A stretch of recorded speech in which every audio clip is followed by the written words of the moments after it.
Sagarmatha television र prime टेलिभिजनबाट प्रत्यक्ष यस समारोहलाई हेरिरहनु भएका देश विदेशमा रहेका आदरणीय दाजुभाइ तथा दिदीबहिनीहरू, आज हामीहरू पार्टीको झण्डोत्तोलन र पार्टीको चुनाव चिन्हको अनावरणको सिलसिलामा भेला भएका छौँ।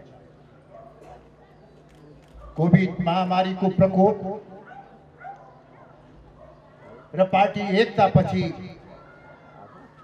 पहिलो पटक यसरी सार्वजनिक रूपमा हामी एक ठाउँमा भेला भएका छौँ। म तपाईहरू सबैमा सुस्वास्थ्यको कामना पनि गर्न चाहन्छु। पार्टी एकता भएपछि चुनाव चिन्हका बारेमा पार्टी कार्यकर्ताहरूमा धेरै ठूलो कौतूहलता थियो।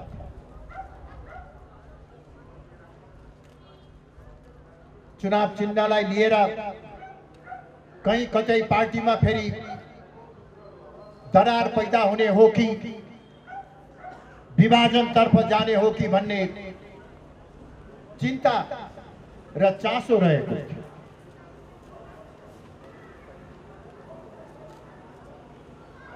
तत्कालीन राष्ट्रिय प्रजातन्त्र पार्टीले लिएको गाई चुनाव चिन्ह र तत्कालीन राप्रपा संयुक्तले लिएको हलो दुवै लोकप्रिय चिन्हहरू हुन्। व्यक्तिगत रूपमा हिन्दू राष्ट्रको एजेन्डा बोकेको पार्टी भएको हुँदा गाई चुनाव चिन्ह होस् भन्ने मेरो चाहना हुनु अस्वाभाविक होइन। तर पार्टी एकताको निमित्त हामीले हलो चिन्ह कायम गर्ने सहमति गरेका छौँ। अब चुनाव चिन्हका सम्बन्धमा कुनै विवाद छैन, कुनै अन्योल छैन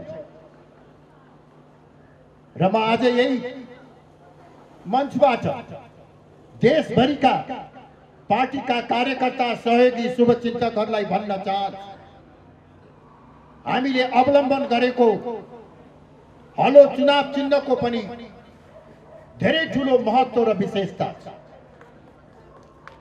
सामाजिक, आर्थिक, धार्मिक हरेक दृष्टिकोणबाट हलो चिन्हको महत्त्वलाई बुझ्न सकिन्छ।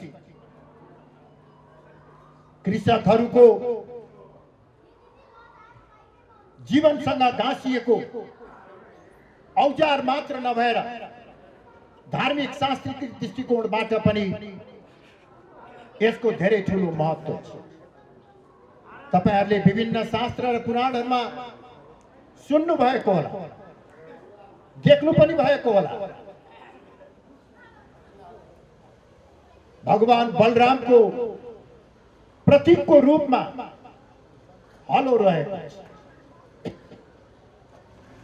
बलराम भगवान श्री कृष्ण का दाजु मात्र होइन, कतिपय धार्मिक शास्त्र र ग्रन्थले बलरामलाई पनि विष्णुको अवतारको रूपमा मान्दै आएका छन्। केही सम्प्रदाय र केही शास्त्रहरू छन् जहाँ बलरामलाई पनि विष्णुकै एक अवतारको रूपमा लिएको छ।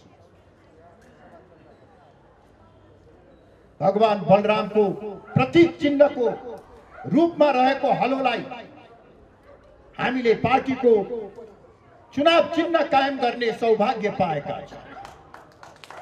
त्यसर्थ हामीले यसमा कुनै आत्मग्लानी गर्नुपर्ने आवश्यकता छैन। म पार्टीका सबै तहका साथीहरूलाई अब गर्वका साथ हाम्रो चुनाव चिन्ह हलोलाई जनताको माझमा पुर्याउने र एउटा लोकप्रिय चुनाव चिन्हको रूपमा स्थापित गर्ने कार्यमा संलग्न हुन आह्वान गर्दछु। आदरणीय साथीहरू, राष्ट्रिय प्रजातन्त्र पार्टीको निमित्त अहिलेको अवस्था अवसर र चुनौती दुवै। अवसर यसकारण कि हामीले जुन मान्यता, जुन सिद्धान्त बोकेर हिँडिराखेका छौं, त्यसप्रति जनताको आशा र विश्वास तीव्र गतिले बढेर गइराखेको छ। केही समय यता स्वस्फूर्त ढंगले देशका विभिन्न भागहरूमा हिन्दू राष्ट्र र राष्ट्र संस्थाको पुनर्स्थापनाको निमित्त जनताहरू सडकमा उत्रिराखेका छन्। सडकमा देखा परेको यो जनताको प्रदर्शनलाई स्वाभाविक रूपले देशका सबै राजनीतिक शक्तिहरूले उत्सुकतापूर्वक हेरिराखेका छन् र अन्तर्राष्ट्रिय समुदायले पनि अहिले सडकमा देखिएको यो उभारलाई नोटिसमा लिइराखेका छन्। राष्ट्रिय प्रजातन्त्र पार्टी हिन्दू राष्ट्र र संवैधानिक राष्ट्र संस्थाको सिद्धान्तको मूल संवाहक। यो विचारलाई आज जुन ढंगबाट स्वस्फूर्त रूपमा जनताले लिएर हिँडिरहेका छन्, त्यसले हामीलाई खुसी लाग्नु स्वाभाविक र ती अभियानमा हाम्रो सद्भाव समर्थन रहनेछ।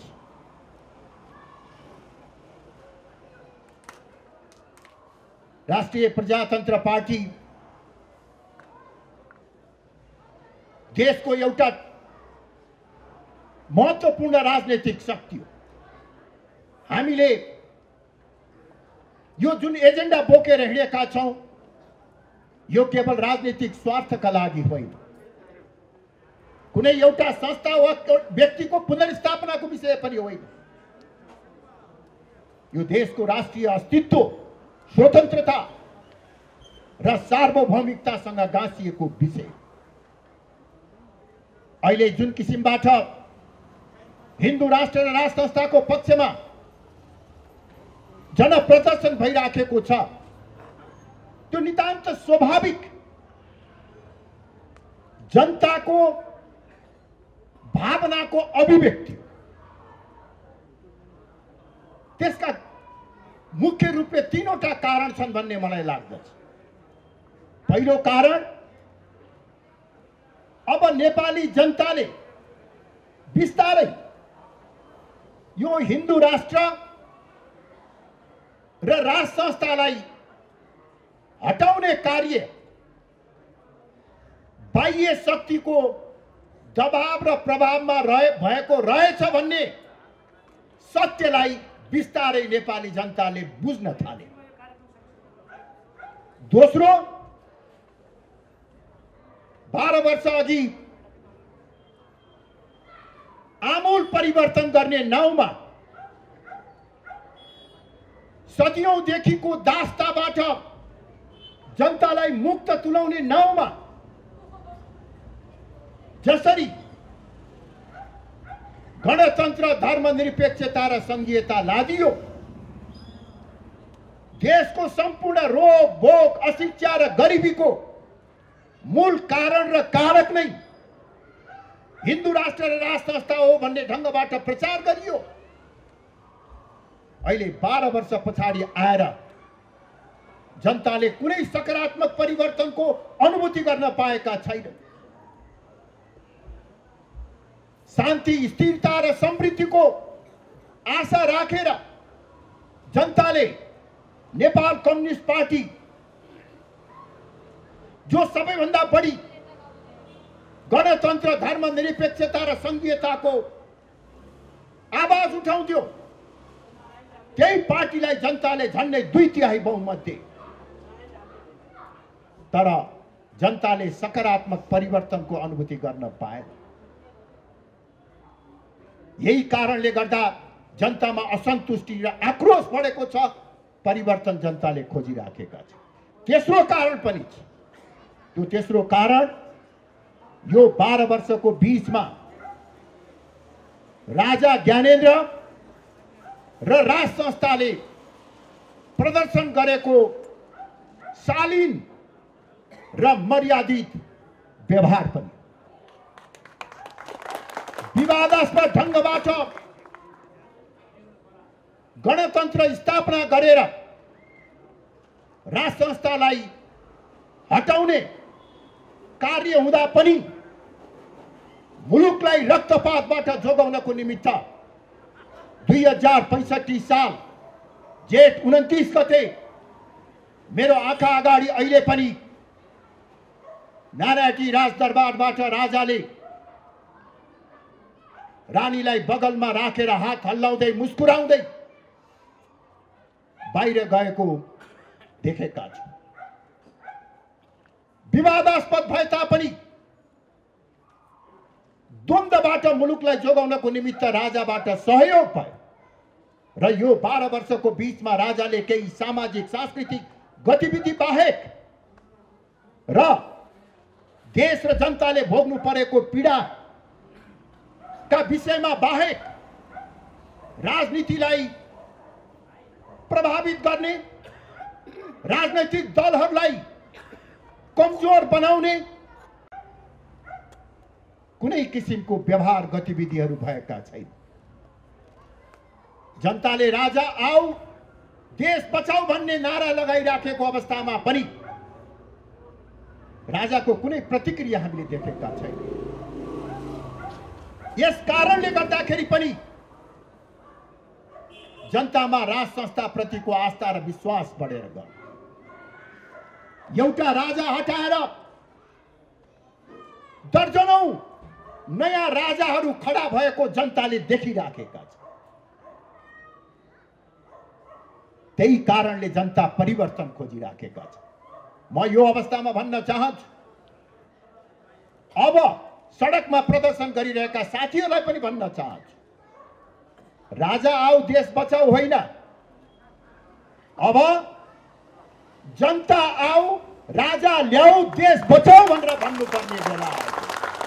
जनताले राजाले आएर होइन, जनताले आएर राजा ल्याउनु पर्यो अनि त्यसपछि जनता र राजा मिलेर देश बचाउनु पर्यो।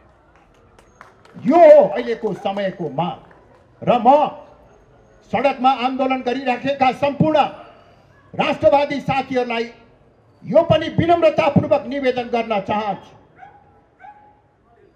हिन्दू राष्ट्र र राज संस्थाको एजेन्डा बोक्ने मूल संवाहक पार्टी राप्रपा र यसको नेतृत्वलाई कमजोर बनाएर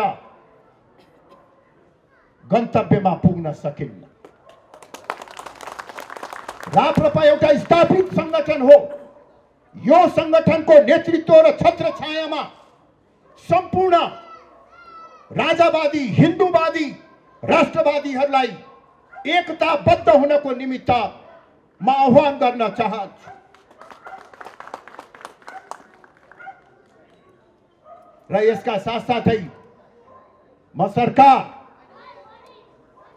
नेपाली कांग्रेस, नेपाल कम्युनिस्ट पार्टी, जनता समाजवादी पार्टी लगायत सबै राजनैतिक दल, नागरिक समाज र बुद्धिजीवी वर्गहरूलाई पनि आह्वान गर्न चाहन्छु। समयको यो माग र जनताको चाहनालाई सम्बोधन गर्ने सदाशयता देखाऊ। मैले पटक पटक भनेको छु, परिवर्तनकारी शक्ति र परम्परागत शक्ति, परिवर्तनकारी विचार र परम्परागत विचारको बीचमा सामञ्जस्य खोजेर एउटा मध्यमार्गी राज्य प्रणाली र वैचारिक मार्गचित्र निर्माण गर्नु पर्दछ। त्यो नै नेपाल र नेपाली जनताको हितमा हुन्छ। गणतन्त्रवादीहरूलाई राज संस्था र राज संस्था पक्षधरलाई तिरस्कार गर्ने, बहिष्कार गर्ने कार्य नगर्नुहोस्।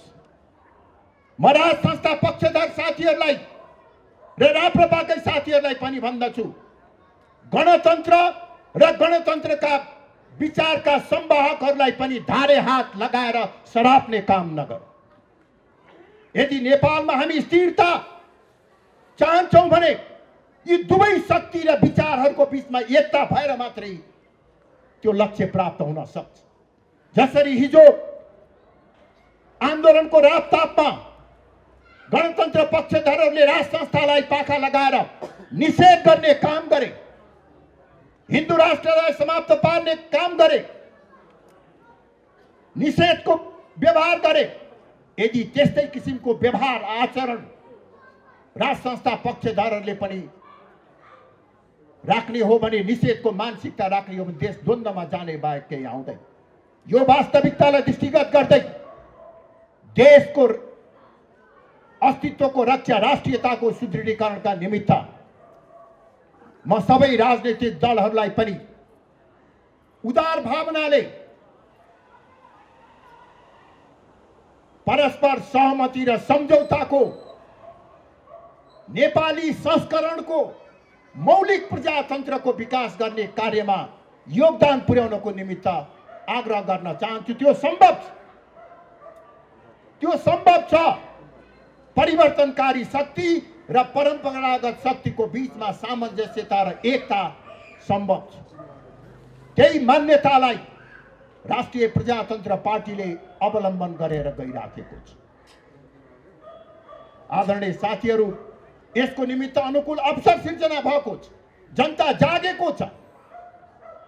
अब त्यो जनतामा जागृत भावनालाई शक्तिको रूपमा रूपान्तरण गरेर आफ्ना मान्यताहरू स्थापित गर्न अब हामीले ढिलो गर्नु हुँदैन। पार्टी एकता भएपछि लगत्तै कोरोनाको महामारीमा हामी फस्यौँ। त्यसले गर्दाखेरि हाम्रा गतिविधिहरू अवरुद्ध भए। अब बिस्तारै कोभिड प्रति सतर्क रहँदै हामीले आफ्ना कार्यक्रमहरूलाई अगाडि बढाउनु पर्दछ। म पार्टीका सम्पूर्ण तहका साथीहरूलाई आग्रह गर्न चाहन्छु, आगामी 2078 साल वैशाख 25 देखि 28 सम्म काठमाडौँमा हुने महाधिवेशनको निमित्त अहिलेदेखि नै तयारी गर्नुहोस्। आगामी महाधिवेशनको प्रतिनिधि सक्रिय सदस्यहरूबाट प्रत्यक्ष निर्वाचनबाट हुनेछ। त्यसर्थ अहिलेदेखि नै गाउँ तहदेखि सक्रिय सदस्य बनाउने अभियान सुरु गर्न अनुरोध गर्न चाहन्छु। केही जिल्लाहरूमा समायोजन बाँकी छ। यो 3-4 महिनाको निमित्त को अध्यक्ष हुने को नहुने भन्ने विवाद नगर्नुहोस्। आपसमा समझदारी कायम गरेर तत्काल समायोजन गर्नुहोस्। केन्द्रीय समितिका कतिपय साथीहरू यहाँ उपस्थित हुनुहुन्छ। म तपाईहरुलाई भन्न चाहन्छु, अब काठमाडौँमा मात्र केन्द्रित नभएर आफ्नो आफ्नो जिल्लातर्फ जानुहोस्। पहिलेको जस्तो काठमाडौँमा बसेर महाधिवेशनको प्रतिनिधि हुन सक्ने अवस्था छैन। तपाईले आफ्नो वडा, आफ्नो गाउँ र आफ्नो प्रदेशमा सक्रिय सदस्य बनाएपछि मात्रै उनीहरूबाट निर्वाचित भएर आउन सकिन्छ। समय धेरै छैन। त्यसर्थ सक्रिय सदस्यताको फारम बोकेर जिल्लातर्फ प्रस्थान गर्नुहोस्। त्यसै पनि देशभरिमा कोभिडबाट सबभन्दा बढी काठमाडौँ नै प्रभावित भएको छ। कोभिडबाट बच्नको निमित्त पनि काठमाडौँ छोड्नुहोस्। स्वस्थ पनि हुन पाइने र साथसाथै पार्टीको काम पनि गर्न पाउने, त्यसतर्फ सबैको ध्यान जाओस् भन्ने म आग्रह गर्न चाहन्छु। अघि नै पूर्ववक्ता अध्यक्षद्वयबाट प्रश्न भइसकेको छ कि अब महाधिवेशन र आन्दोलन हामीहरूको कार्यनीति हुनेछ, सँगसँगै अगाडि बढाउनेछ। र यो पनि म आज यहाँ उपस्थित हुनुभएका तपाईहरु र टेलिभिजनबाट प्रत्यक्ष हेरिरहनुभएका साथीहरूलाई निवेदन गर्न चाहन्छु, हामी तीनै अध्यक्षका बीचमा कुनै किसिमको मतभेद छैन। सैद्धान्तिक प्राविधिक कुनै किसिमका मतभेदहरू छैन। पूर्व वक्ता अध्यक्षज्यूहरू डाक्टर प्रकाश चन्द्र लोहनी र पशुपति शमशेर राणा दुवै लामो अनुभव प्राप्त गरेका नेपालको राष्ट्रिय राजनीतिमा इमान र जमान भएका व्यक्तिहरू हुनुहुन्छ। उहाँहरूको अनुभव सँगसँगै मैले पनि आफ्नो सक्रियतालाई अगाडि बढाउने सौभाग्य पाएको छु र आगामी दिनमा हामी तीनैजना एक ढिक्का भएर तोकिएको समयमा महाधिवेशन गर्ने, आगामी स्थानीय र संसदको निर्वाचनमा पार्टीलाई अग्रणी शक्तिको रूपमा स्थापित गर्ने संकल्पका साथ अगाडि बढ्दछौँ। यो हाम्रो अभियानमा तपाईहरू सबैको व्यक्तिको सहयोगको हामीले अपेक्षा गरेका छौँ। हाम्रो एजेन्डा बलियो छ, हाम्रो पृष्ठभूमि बलियो छ, नेतृत्व क्षमता छ, देशलाई नयाँ दिशा प्रदान गर्न सक्ने दूरगामी सोचाइ छ। यति हुँदा हुँदै पनि आज केही व्यक्तिहरूले प्रजातन्त्रको आवरणमा ब्रह्मलुट गरिराखेको, लोकतन्त्रको आवरणमा सर्वसत्तावाद कायम गर्न लागेको, धर्मनिरपेक्षताको आडमा हाम्रो धर्म र संस्कृतिलाई कमजोर बनाउन थालिरहेको हामीले निरय भएर हेरिराख्नु परेको छ। त्यसर्थ एकपटक हामी सबै मिलेर जुरुक्क उठौँ। हामी अहिले यो लहरमा बसेका प्राय सबै व्यक्तिहरू आफ्नो राजनैतिक जीवनको उत्तरार्धतिर लागिसकेका छौँ। भोलिको दिनमा युवाहरूले नै यसको नेतृत्व लिनुपर्दछ। त्यसका लागि तयार हुनुहोस् र पार्टीलाई अगाडि बढाउँ। आजको दिनले हामी त्यसलाई त्यसतर्फ प्रेरणा प्रदान गरोस्। म यहाँ उपस्थित हुनुभएका साथीहरू र टेलिभिजनबाट हेरिरहनुभएका पार्टीका साथीहरूलाई पनि निवेदन गर्न चाहन्छु, जसरी हामीले यहाँ आज पार्टीको झण्डोत्तोलन र चिन्हको अनावरण गरेका छौँ, अब केही दिन भित्रमा नै करिब एक हप्ताकै भित्रमा देशका सम्पूर्ण जिल्ला कार्यालयहरूमा यसै गरी झण्डोत्तोलन र अनावरण कार्य गर्नको निमित्त आग्रह गर्न चाहन्छु। केन्द्रीय नेताहरू कृपया तपाईहरू जिल्लामा जानुहोस् र आफ्नो पार्टीको झण्डोत्तोलन र अनावरण कार्यमा सहभागी हुनुहोस्। केही कामको निमित्त यो कार्यक्रम सकेपछि म आजै हेटौँडातर्फ आफ्नो गृह जिल्लातर्फ जाँदैछु। तपाईहरूलाई पनि त्यसको निमित्त अनुरोध गर्दै बिदा हुन्छु र आजको यो कार्यक्रम व्यवस्थित ढङ्गबाट आयोजना गर्नुभएकामा सचिवालयका सम्पूर्ण साथीहरू र अन्य सहयोगी साथीहरूलाई धन्यवाद दिँदै बिदा हुन्छु र यो कार्यक्रम पनि, यो सभा पनि यही विसर्जन भएको निवेदन गर्दछु। धन्यवाद। जय राष्ट्र, जय जनता।